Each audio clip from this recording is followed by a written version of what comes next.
The chaos that shadows our world is a reminder that we cannot afford the luxury of inaction. We will have been consumed by our differences had there been no community such as this to remind us that we are one human family. Even in our darkest hours, we have refused to be broken. This community was born from the ashes of despair, a vehicle for order, and for the shared assurance that we could not afford to falter again. Our belief in this community is not a posture of moral superiority, but an undying faith in the redemption of humanity. It is, therefore, with profound humility that I stand before you today as Vice President of the Federal Republic of Nigeria on behalf of President Bola Ahmed Tinubu to renew this pledge on behalf of my country. Madam President, Nigeria joins the Committee of Nations in congratulating you on your election as the President of the General Assembly for the 88th session, and assure you of our unalloyed support during your tenure. I commend your predecessor, my brother, His Excellency Philemon Yang, and the Secretary General, His Excellency Antonio Guterres, for their outstanding stewardship and unifying leadership during these extraordinary times. This anniversary must not be a sentimental retreat into nostalgia. It must be a moment of truth, a pause to measure where we have stumbled and how we might have done better in turning our values into action that meets the demands of today. We are here to deliver a world of peace and development where the respect for human rights is paramount. We must recalibrate the delicate balance between our roles as sovereign governments and our duties as collective partners to renew multilateralism in a world that has evolved far beyond what it was in 1945. The pace of change across borders is a force without pause. It manifests in the tools of technology, in the movements of information and finance, in the corrosive ideologies that preach violence and division, in the gathering storm of the climate emergency, and in the tide of irregular migration. We must own this process of change. When we speak of nuclear disarmament, the proliferation of small weapons, Security Council reform, fair access to trade and finance, and the conflicts and human suffering across the world, we must recognize the truth. These are stains on our collective humanity. For all our careful diplomatic language, the slow pace of progress on these hardy perennials of the UN General Assembly debate has led some to look away from the multilateral model. Some years ago, I noticed a shift at this gathering. Key events were beginning to take place outside this hall, and the most sought-after voices were no longer heads of state. These are indeed troubling times. Nigeria remains firmly convinced of the merits of multilateralism. But to sustain that conviction, we must show that existing structures are not set in stone. We must make real change, change that works, and change that is seen to work. If we fail, the direction of travel is already predictable. We are here to strengthen the prospects for peace, development, and human rights. Madam President, I want to make 4 points today to outline how we can do this. 1, Nigeria must have a permanent seat at the UN Security Council. This should take place. This should take place as part of a wider process of institutional reform. 2, we need urgent action to promote sovereign debt relief and access to trade and financing. 3, countries that host minerals must benefit from those minerals. And 4th, the digital divide must close. As our friend the Secretary General has said, AI must stand for Africa included. On my first point, the United Nations will recover its relevance only when it reflects the world as it is, not as it was. Nigeria's journey tells this story with clarity. When the UN was founded, we were a colony of 20 million people, absent from the tables where decisions about our fate were taken. Today, we are a sovereign nation of 236 million people, projected to be the third most populous country in the world, with one of the youngest and most dynamic populations on earth, a stabilizing force in regional security, and a consistent partner in global peacemaking. Our case for permanent seat at the Security Council is a demand for fairness, for representation, and for reform that restores credibility to the very institution upon which the hope of multilateralism rests. This is why Nigeria stands firmly behind the UNGA initiative of the UN Secretary General and the resolution adopted by this Assembly on 18 July 2025, a bold step to reform the wider United Nations system for greater relevance, efficiency, and effectiveness in the face of unprecedented financial strain. We support the drive to rationalize structures and end the duplication of responsibilities and programs, so that this institution may speak with one voice and act with greater coherence. Madam President, Africa, none of us in this world can function peacefully in isolation. This is the heavy burden of sovereignty. Sovereignty is a covenant of shared responsibility, a recognition that our survival is bound to the survival of others. To live up to this charge, we must work hand in hand with our neighbors and partners. We must follow the trails of weapons, of money, and of people. For these forces, too often driven by faceless non-state actors, ignite the fires of conflict across our region. Madam President, Nigeria's soldiers and civilians carry a proud legacy. They have participated in 51 out of 60 United Nations peacekeeping operations since our independence in 1960. We have stood with our partners in Africa to resolve conflicts, and we continue that commitment today through the Multinational Joint Task Force. At home, we confront the scourge of insurgency we resolve. From this long and difficult struggle with violent extremism, one truth stands clear. Military tactics may win battles measured in months and years, but in wars that span generations, it is values and ideas that deliver the ultimate victory. We are despised by terrorists because we choose tolerance over tyranny. Their ambition is to divide us and to poison our humanity with a toxic rhetoric of hate. Our difference is the distance between shadow and light, between despair and hope, between the ruin of anarchy and the promise of order. We do not only fight wars, we pit and shelter the innocent victims of war.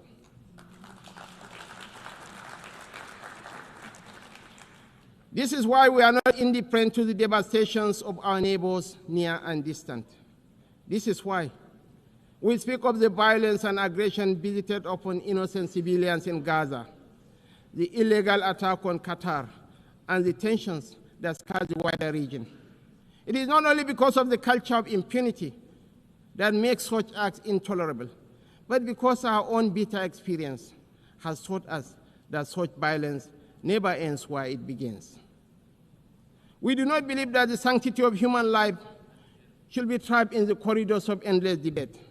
That is why we say, without stuttering and without doubt, that a two-state solution remains the most dignified path to lasting peace for the people of Palestine.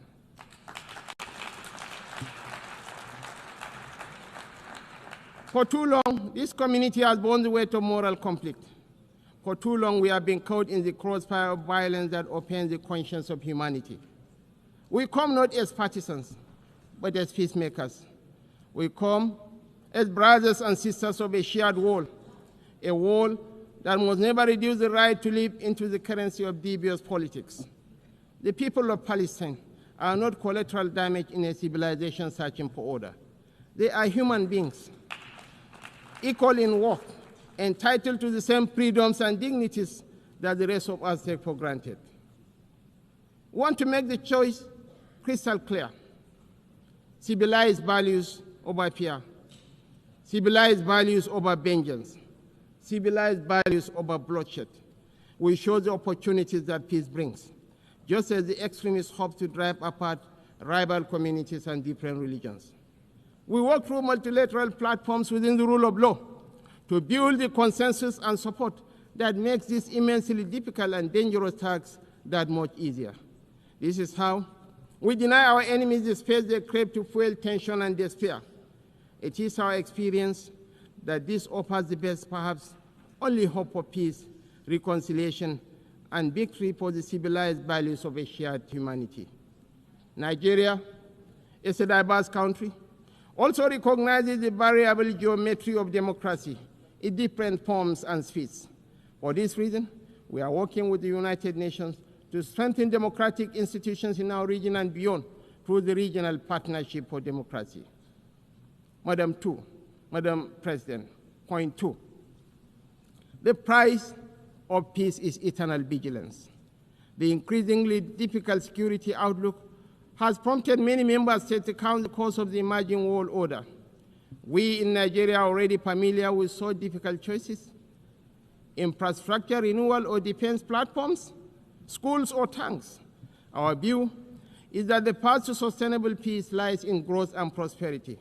The government has taken difficult but necessary steps to restructure our economy and remove distortions, including subsidies and currency controls that benefited the few at the expense of the many. I believe in the power of the market to transform. Our task is to enable and facilitate, and to trust in the ingenuity and enterprise of the people. But the process of transition is difficult and brings unavoidable hardship. This year, we held the inaugural West African Economic Summit in Abuja to bring investors and opportunities together. The results far exceeded our expectations and are a clear indication of what innovation can deliver. It is in that same spirit of dynamic review that I invite the United Nations to re-examine the best use of scarce resources. One critical area is climate change. It is not an abstract issue about an indeterminate fate to be settled at some distant point in the future. It is not even solely an environmental issue. It is about national, regional, and international security. It is about irregular migration. Truly, this is an everyone issue.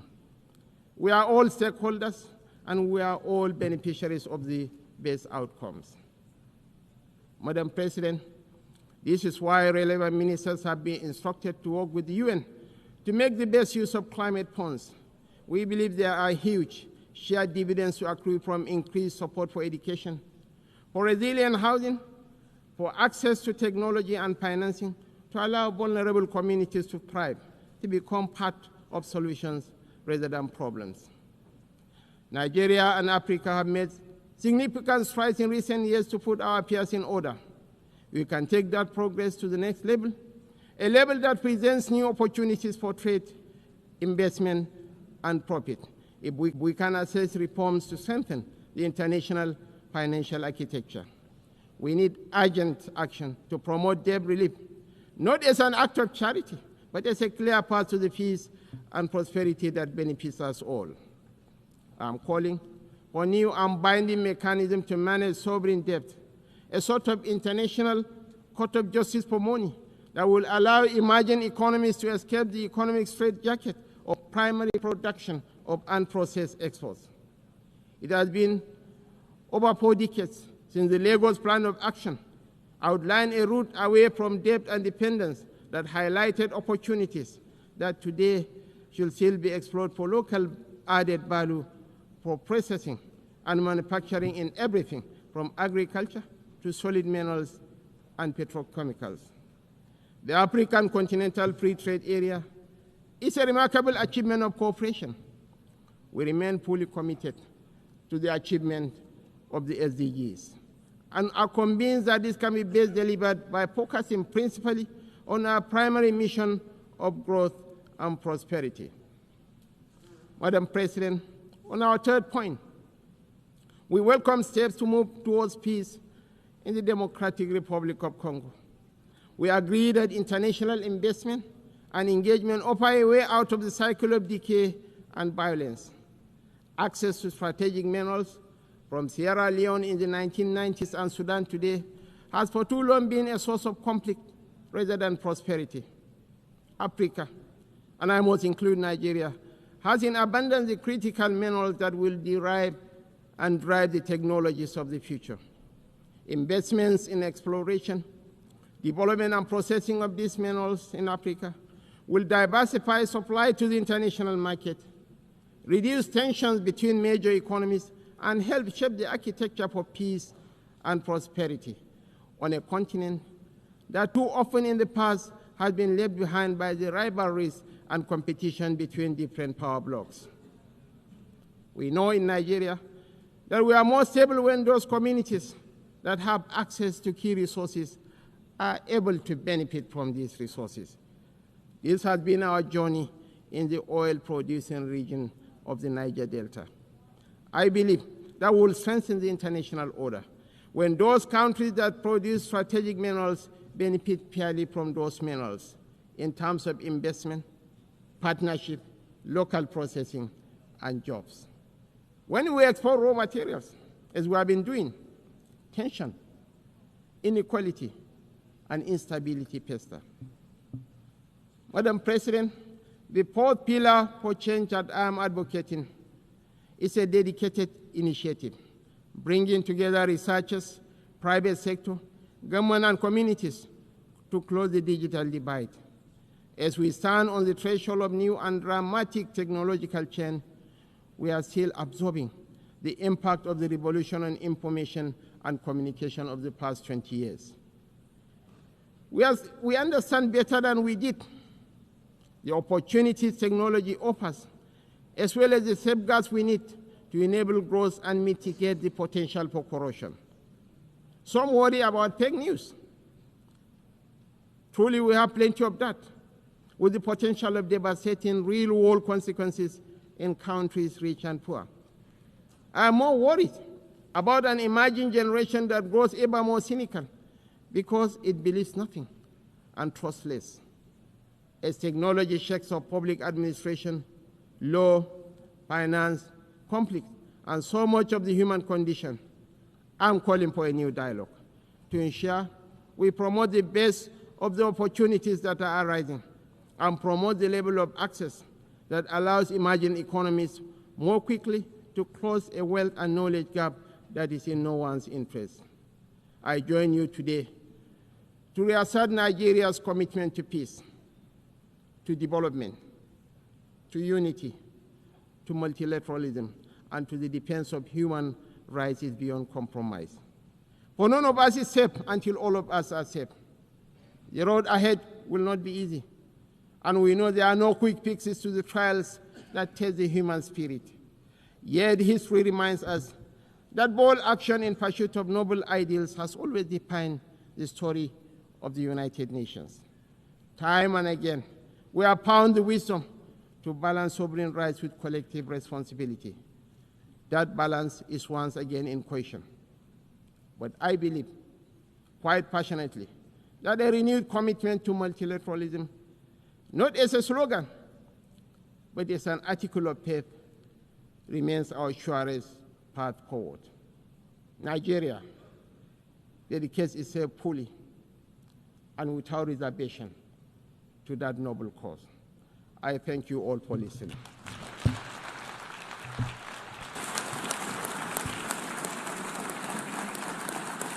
On behalf of the Assembly, I wish to thank the Vice President of the Federal Republic of